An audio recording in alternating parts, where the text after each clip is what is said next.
My name is Dorothy, and I am 103 years old. I have lived 37,595 days on this earth. I have buried 3 husbands, 2 of my children, and nearly every friend I made before the age of 40. When you are my age, loss stops being a surprise and starts being a companion. Something that walks beside you everywhere you go, quiet and patient, never in a hurry. I am not telling you this to frighten you. I am telling you this because I spent most of my life acting like none of it applied to me. I acted like the rules of time and death were written for other people, and I would somehow be the exception. I was wrong. And I have been sitting with that wrongness for decades now, long enough to know that if I can spare even one person from making the mistakes I made, then these words are worth saying. So please sit down and let me talk to you for a while.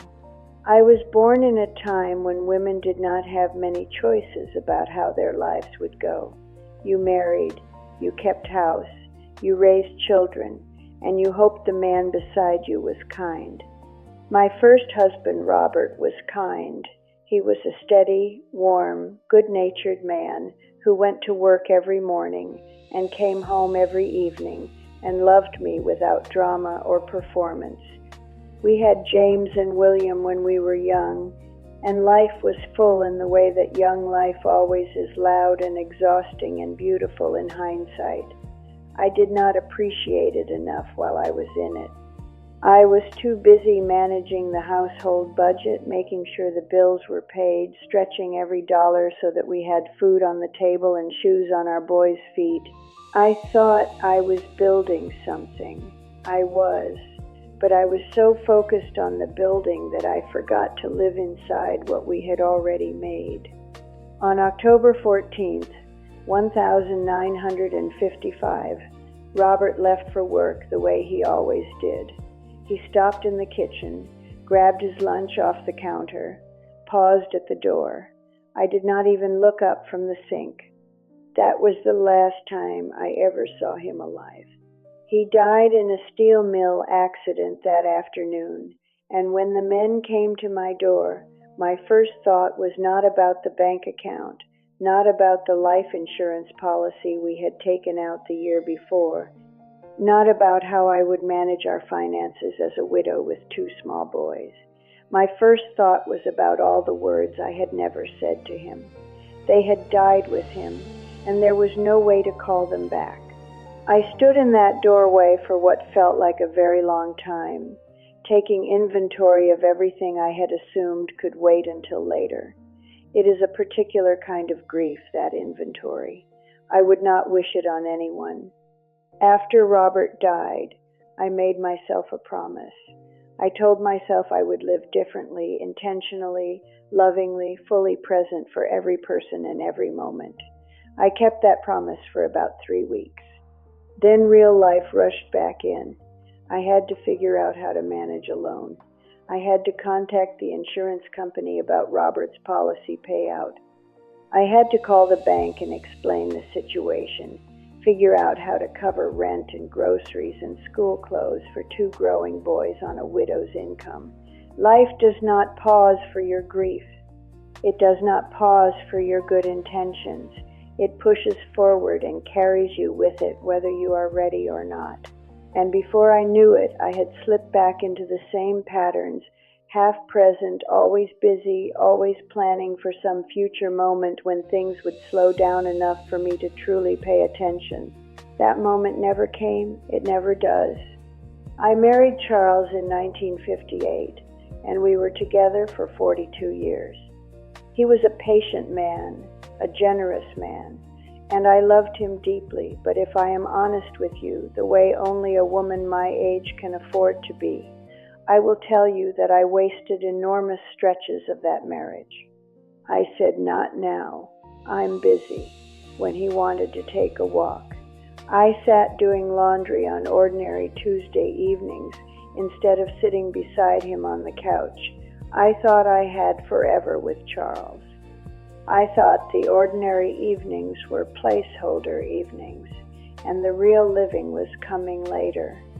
Then one day his heart gave out, and I had a whole new collection of unsaid words to add to the ones Robert had taken with him. That is what I mean when I say you lose people twice, once when they die, and once in every quiet moment afterward when you remember another conversation you didn't fully hear, another evening you traded away for nothing. When Charles passed, I had to face practical realities I had not prepared for well enough.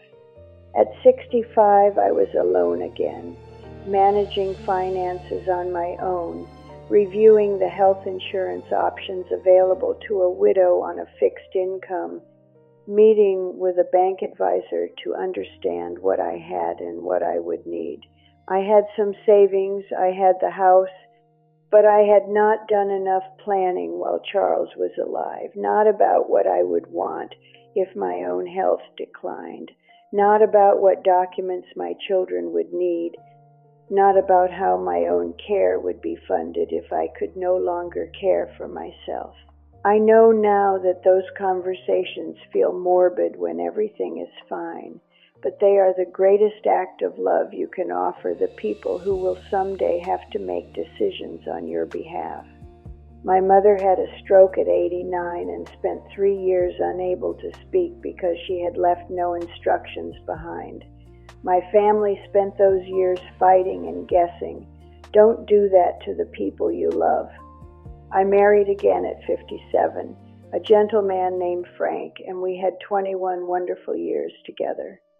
But even Frank, even at the end, even after everything I had been through and supposedly learned, I still caught myself scrolling through the television while he was talking. Still sighed quietly when he told a story I had heard before. Still thought, without meaning to, I will pay closer attention tomorrow. He died 2 years ago at 98, and I am sitting here now at 103, and I can tell you with absolute certainty, there is no tomorrow that arrives carrying all the attention you saved up from today. The attention you don't give is just gone. It doesn't accumulate somewhere waiting to be used. Every conversation you half listen to is simply a conversation that happened without you fully in it, and you can't go back. That is the rule nobody tells you when you are young and busy and certain that you have time. My great-great-granddaughter Sophie visited me last spring. She is 16 and beautiful and full of a kind of energy that makes my chest ache with something that is not quite sadness and not quite joy. She sat across from me for 2 hours and spent most of it looking at her phone. I could not be angry with her. I recognized myself in her completely, not the phone, but the assumption underneath it, the assumption that this moment is ordinary and therefore skippable, that the urgent thing is somewhere else, that the person in front of her will always be available to return to. I know what she doesn't know yet. Someday she will remember that afternoon, and she will remember she spent it looking at a screen, and it will hurt her in ways she cannot currently imagine. I hope she forgives herself when that happens. I hope she remembers and returns to presence before too much time has passed. My son William died in 1987. He was 45 years old, and cancer took him faster than any of us were ready for. His last words to me were, "Mom, I'm sorry I didn't call more. I have thought about that sentence every single day since." He had migrated to a different city by then, building his own life, managing his own bank account and mortgage and health insurance and all the machinery of adult life in America. We were both busy in the way that people with full lives are busy. We called on holidays and birthdays. We assumed the calling every day was a luxury that could wait until things settled down. Things never settled down, and then he was gone. and I was 65 years old, and I understood for the first time, truly understood in my bones, that later is not a real place. It is something we invented to make the present feel less urgent than it actually is. My friend group in my 60s was a circle of women we called the Tuesday Girls. Barbara, Eileen, Margaret, and me. We met for coffee every week and talked about our husbands and our children and our health and the small joys and irritations of daily life. I loved those women. Barbara died in 2008 at 75. Eileen died in 2014 at 81. Margaret died in 2020 at 87. I am the last one left, and the loneliness of outliving everyone who knew you when you were young is something I would not wish on my worst enemy. They carried memories of me that no one else holds who I was at 40, at 50, at 60, before the losses and the years had reshaped me. When they died, those versions of me went with them. This is why I beg you to build friendships now and protect them the way you protect your financial investments. A friend who has known you for 30 years is not replaceable. A laugh that belongs to a specific person is not replaceable. Tend to those relationships the same way you tend to your bank account, with regularity and intention and care. There is something I must say to anyone who migrated to the United States, or whose family did, who crossed an ocean or a border or a language barrier in search of something better. I understand the weight of that sacrifice, even if I didn't live it myself. I watched students and families carry it for 38 years. You arrived here with nothing and built something. You opened your first American bank account and felt something shift in your chest. You got your first insurance card, sent money home, worked jobs that were beneath your education because the opportunity was still worth it. That drive is admirable and real, and it deserves to be honored. But please hear me. Do not let the hustle of building a new life in this country swallow the life itself. The people you sacrificed for, whether they are here with you or still waiting for you back home, they do not need your money as much as they need your presence. Financial security matters enormously, but it is not the answer to the question your heart is actually asking. I am 92 years old now. I have said 103, but let me be honest. Some days the number changes depending on how tired I am and how many losses are weighing on me. The truth is that I have lived long enough to watch the world change in ways I never anticipated, and long enough to see what stays constant underneath all that change. What stays constant is this: people on their deathbeds do not wish they had worked more overtime. They do not wish they had a bigger life insurance policy or a more favorable interest rate on their mortgage.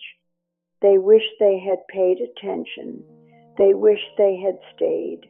They wish they had said the things out loud instead of saving them for a later that arrived too late or didn't arrive at all. I know this not because I read it somewhere, but because I have been in the room when people died. I have held hands and listened. This is what they say, every time, without exception. My son James is 76 now. He visits me every Sunday, rain or shine, without fail. He sits beside me and we drink tea and talk about whatever is on our minds. And I love those Sundays more than I can express. But I will tell you something I have never told anyone. It is not enough. No amount of time is enough when you truly love someone. Not because James is doing anything wrong, he is doing everything right, but because love is not a problem that time can solve. It is more like a thirst that is never fully quenched, that gets deeper the more you understand what you are actually drinking. I think about all the years when the time was available and I was too distracted to use it well. And now the time is measured differently, and every Sunday feels both like a gift and a reminder of all the Sundays I sleepwalked through. Do not sleepwalk through your Sundays. They are not warm-up Sundays. They are the real ones. Before I go, I want to speak plainly about something that most people my age are too polite to say directly. Your body is going to change in ways that will surprise and humble you, and the changes begin earlier than you think. At 62, I walked 3 miles without a second thought. By 75, a single mile was an accomplishment. By 80, the stairs required planning. The muscle you lose after 60 is almost impossible to rebuild. The bone density is gone.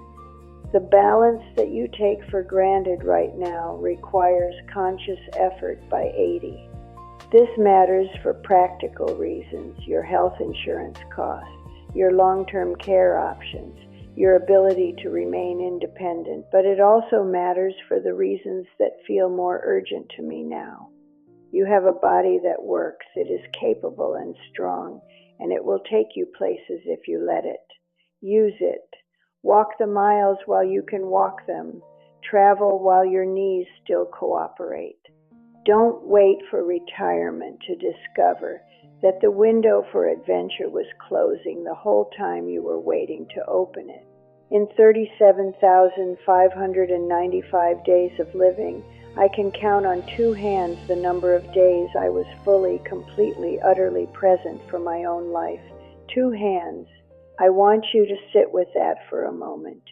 I have had 3 great loves, raised 2 children, buried 2 children, built and lost and built again, and the days I was truly inside my own life, not planning ahead or dwelling behind, but actually here, present in my skin and paying attention to the person in front of me. I can count them on 2 hands. Don't let that be your number. Whether you were born here or came to this country from somewhere far away, whether your bank account is full or your finances are still a work in progress, whether your insurance is sorted or your paperwork is a mess, none of that is what will matter when you are very old and very honest with yourself. The people will matter, the moments will matter. Call the one you've been meaning to call.